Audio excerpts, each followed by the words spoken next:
Hello and welcome and namaste from New Delhi. You're watching DD India Live. I'm Gautam Roy. Coming up in the next 30 minutes. Hope springs anew for a Gaza truce. I think we have a deal, says US President Donald Trump ahead of his White House meeting with Israel's Netanyahu later today. Ukraine's President Zelensky proposes a joint aerial defense shield with European allies to protect against threats from Russia. And India and Bhutan to connect by rail for the first time ever. 2 lines totaling nearly 90 kilometers will carry both passengers and cargo.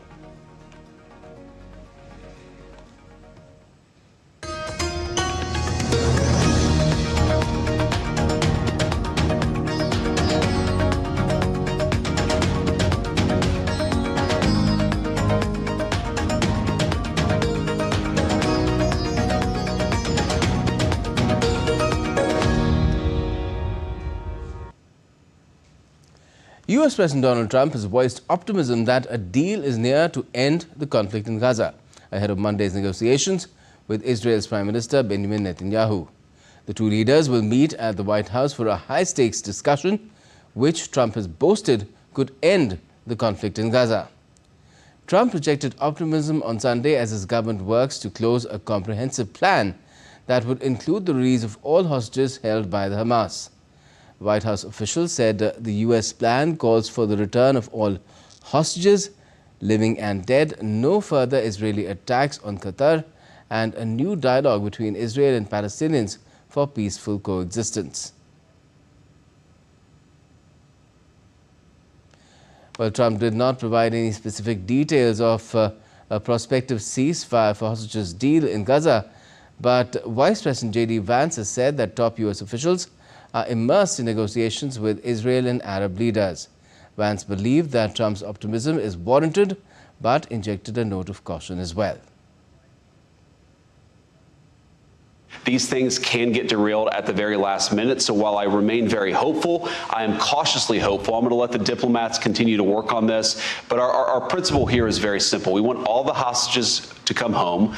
We want Hamas to no longer be a terror threat. Meanwhile, explosions were seen in Gaza from southern Israel on Monday morning as Israeli tanks advanced closer to the heart of Gaza City, just hours before US President Trump was set to host Benjamin Netanyahu at the White House. Israeli forces pushed to within a few hundred meters of Gaza City's main Al-Shifa hospital, where doctors say hundreds of patients remain despite evacuation orders.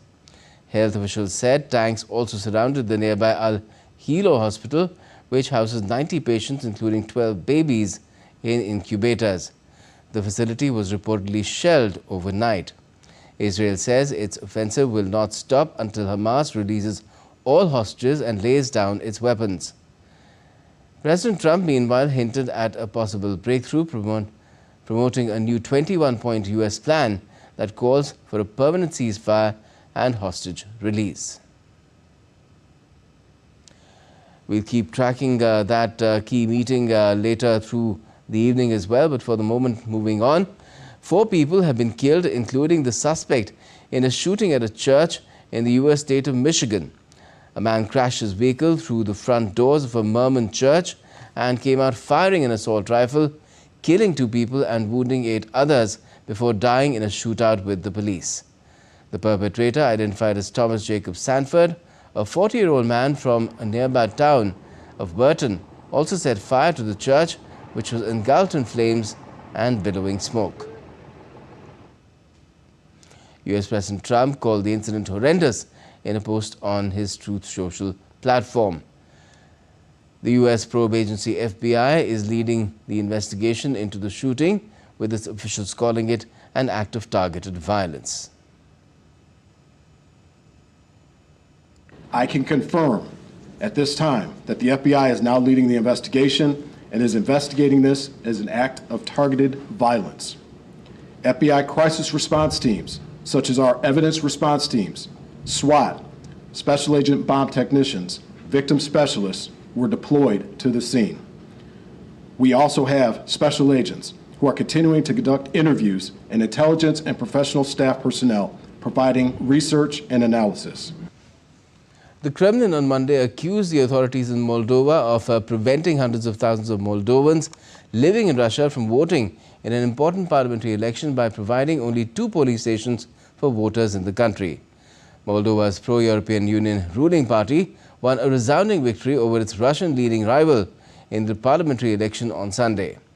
In a call with reporters, the Kremlin spokesperson Dmitry Peskov said Moldovans living in Russia, who are traditionally more likely to vote for pro-Russian political forces at home, had been unable to cast their ballot.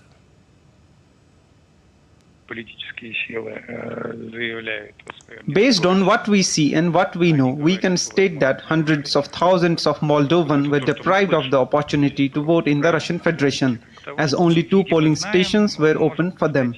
Naturally, it was insufficient and did not allow everyone who wanted to vote the chance to do so. That much we can say with certainty. We will be able to provide estimates later, once we understand political forces position themselves. Ukraine has proposed a joint aerial shield with European allies. In an address through a video link to a conference in the Polish capital Warsaw, Ukraine's President Volodymyr Zelensky said that Kyiv would like to build a joint aerial defense shield to protect against threats from Russia together with its European partners. Zelensky said that Ukraine can counter all kinds of Russian drones and missiles and act together in the region. He also said he believes that US President Trump's attitude towards Ukraine and security in Europe has changed.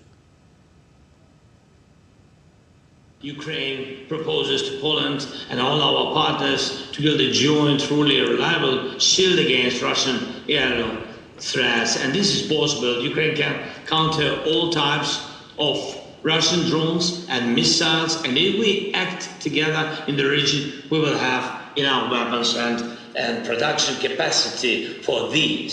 If Russia loses the ability to strike in the skies, it will be unable to continue the war.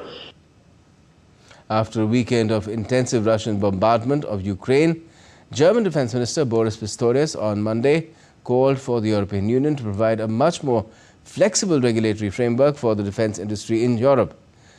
The German Defense Minister said that today the focus should be on empowering Ukraine and bolstering its defenses. Today we must focus on empowering Ukraine and bolstering its defense. The strongest security guarantee for the moment will be world-class equipment, sufficient resources, and extensive training for the Ukraine armed forces. Ladies and gentlemen, Germany continues to stand firmly by the people of Ukraine. Our goal is to see Ukraine enter into meaningful negotiations to achieve lasting peace.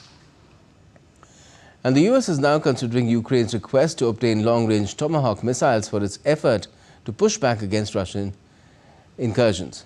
Earlier, the US had denied Kyiv's request for the use of long-range missiles in the past, but has grown frustrated at Russian President Vladimir Putin's refusal to reach a peace deal. Meanwhile, Russia's military specialists were monitoring the possible supply of US long-range Tomahawk missiles to Ukraine, but they would not change the situation on the battlefield. That's what they maintain. Kremlin spokesperson Peskov said it was important to understand whether the United States or Ukraine would provide the targeting data for such missiles to be fired.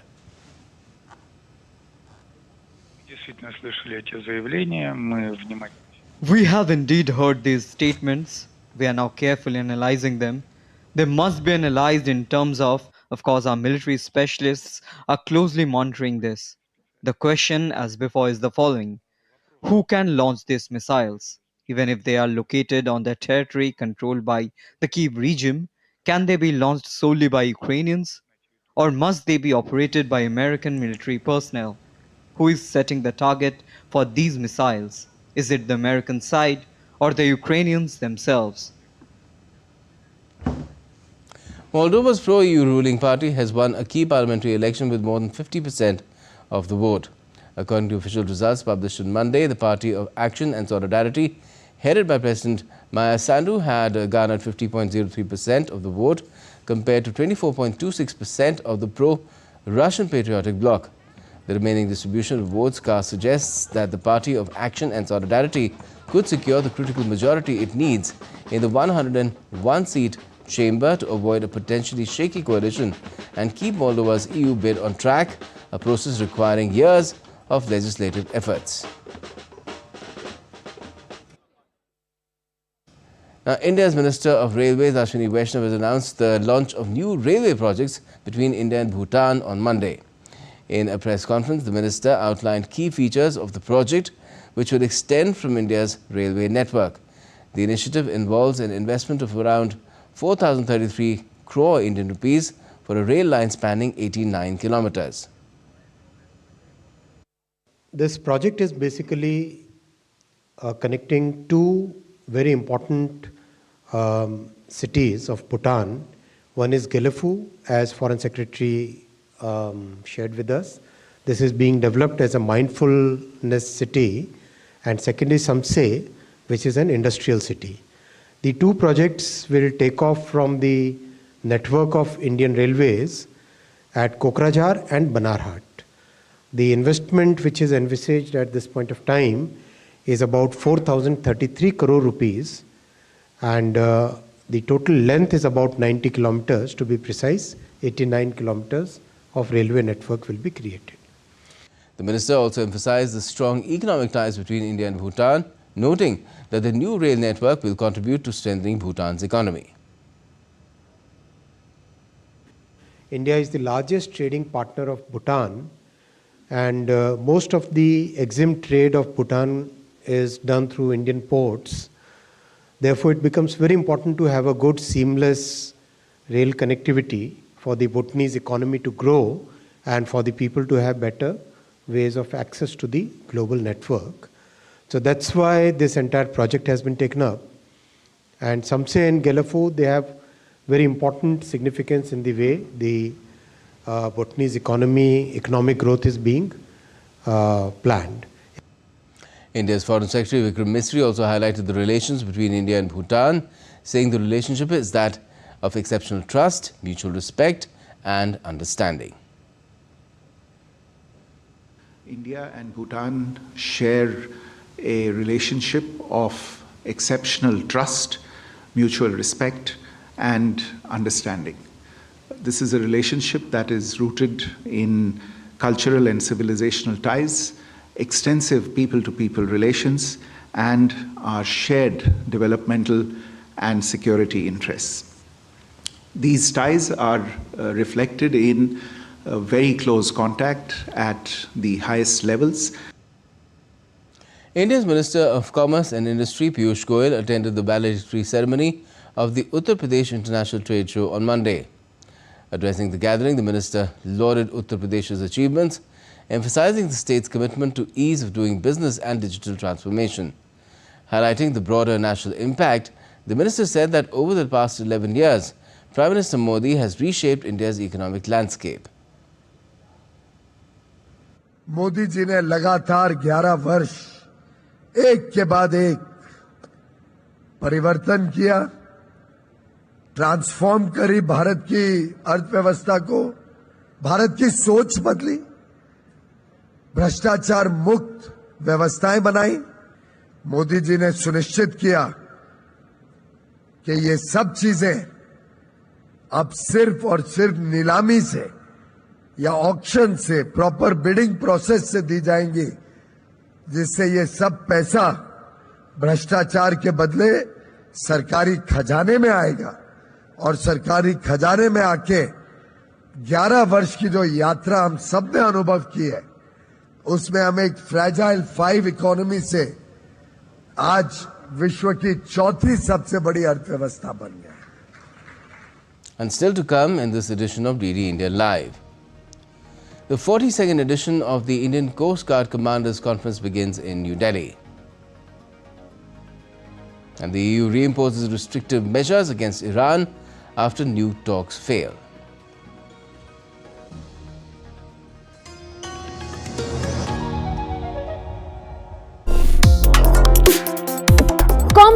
issues, hidden agendas, twists and turns, strategic games. We think all dots are linked. We just need to connect them.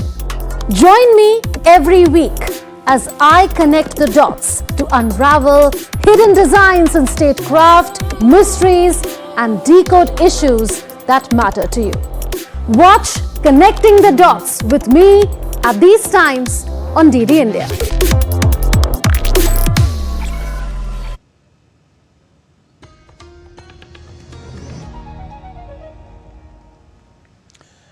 You're watching DD India Live. I'm Gautam Roy.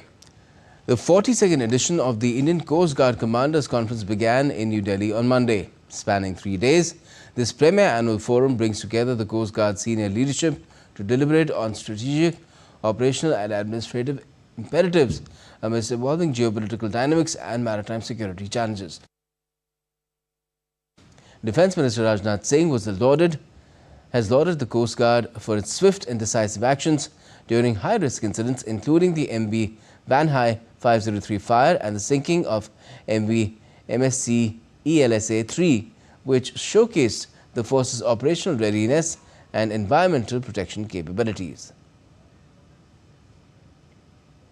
Coast guard ने multi agency coordination को एक strength के रूप में develop किया है।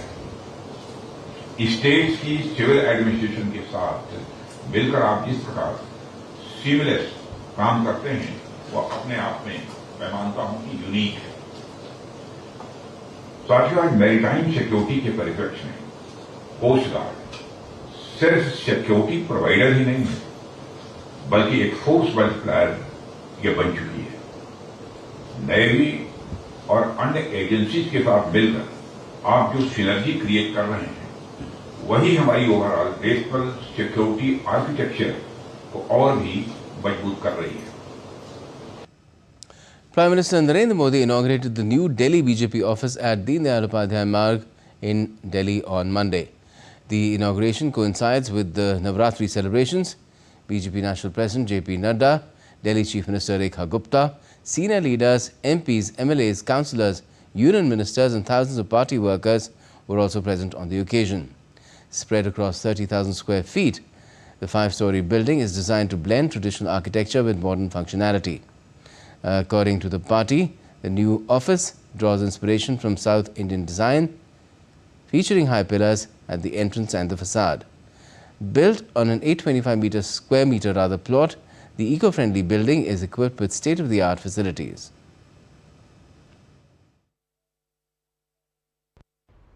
झुग्गी बस्तियों में रहने वालों के लिए नए घर बनाना, दिल्ली के सैकड़ों सरकारी स्कूलों, अस्पतालों को बेहतर बनाना, दिल्ली में सैकड़ों इलेक्ट्रिक बसें चलवाना, यमुना जी को साफ करवाने के लिए दिन रात मेहनत करना, यमुना जी के तट पर शहर के दूसरे हिस्सों में शानदार लिविंग स्पेस बनाना, मेट्रो, फ्लाईओवर के काम को गति देना, दिल्ली सरकार दिल्ली के नवनिर्माण में लगी हुई है।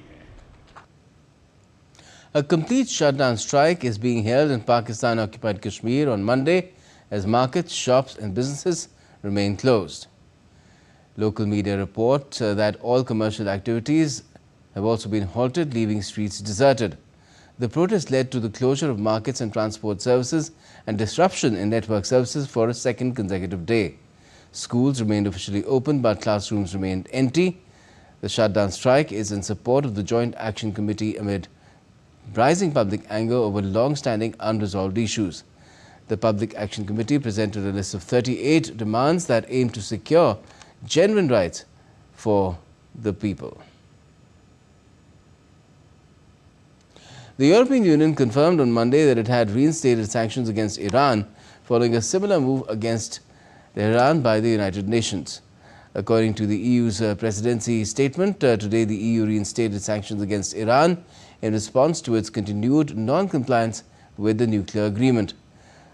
Door for diplomatic negotiations remains open. The EU said the sanctions included freezing the assets of the Iranian Central Bank and other Iranian banks as well as travel bans on certain Iranian officials. On Sunday, the United Nations reinstated an arms embargo and other sanctions on Iran over its nuclear program. Typhoon Boloi made landfall in north-central Vietnam in the early hours of Monday, damaging homes and knocking down power grids, with at least 24 people dead and 20 fishermen missing as the storm brought flooding rains and huge swells. Ahead of the typhoon hitting, the government evacuated more than 28,500 people, while hundreds of flights were cancelled or delayed as 4 airports in central provinces were closed. Major General Paul Oteno, commander of the Kenyan Navy, called on General Upendra Dwivedi, Chief of Defence Staff, on Monday. The interaction highlighted the enduring friendship between India and Kenya, with discussions focused on advancing bilateral defence cooperation and enhancing regional security. Both the officers also deliberated on the prevailing geostrategic environment in the Indian Ocean region and reaffirmed their shared commitment to peace and stability. Kenya's Navy Commander, Major General Paul Oteno, is on an official visit to India from the 28th of September to the 2nd of October. Sports now, and Secretary of the Board of Control for Cricket in India, Devjit Saikia, has said the board will lodge a strong protest against Mohsin Naqvi, President of Asian Cricket Council, over misconduct at the International Cricket Council. India beat Pakistan by 5 wickets in the Asia Cup final, but the presentation ceremony was delayed by more than an hour and then cut short just before the winner's trophy was to be handed out. Naqvi, also Pakistan's Interior Minister, walked away with the trophy and medals after the men in blue refused to accept it from him. India celebrated their win by hoisting an imaginary trophy.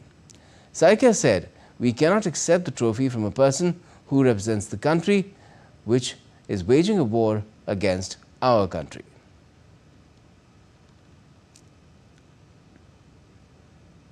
We cannot accept a trophy from a person who represents a country, that country is waging a war against our country. So we have refused to take that trophy, but that does not mean that that gentleman will take the trophy and the medals which is to be given to our country to his own hotel room. So that is totally unexpected, and we hope that good sense will prevail and he will send back the trophy to the country, that means to India, as soon as possible. That will restore some semblance of morality. At least we are expecting that from him. And in any case, BCCI as well as we are going to lodge a very strong protest against the behavior of the gentleman in today's prize distribution ceremony. Thank you. Two-time Olympian Srihari Nataraj delivered a sensational performance to secure 3 medals at the Asian Aquatics Championships in Ahmedabad. Nataraj claimed India's first swimming medal at the championships in 16 years, with a silver in the men's 200-meter freestyle event. He also bagged second silver medal in the 50-meter backstroke event. And later in the day, Nataraj returned to help India clinch bronze in the men's 4x100-meter medley relay alongside Rishabh Anupam Das, Likith SP and Rohit Benedicton.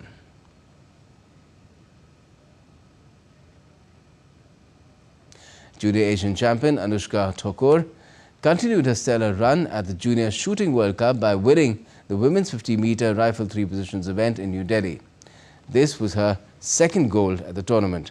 She also finished on top of the podium in the women's 50-meter prone event on opening day. Anastasia Sorokina secured silver, while Maria Kruglova took bronze.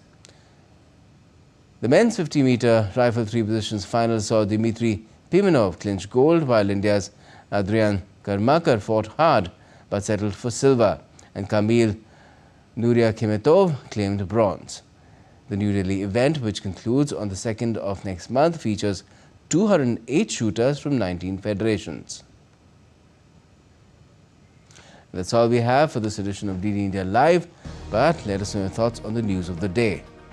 And for more on all the latest news, you can also log on to DD India's mobile app. It's available on both Android and iOS. Just scan the QR code on the screen and download the app right away. And we'll be back with more news as it breaks here on DD India. I'm Gautam Roy, and from all of us here in Delhi, thanks for watching DD India Live.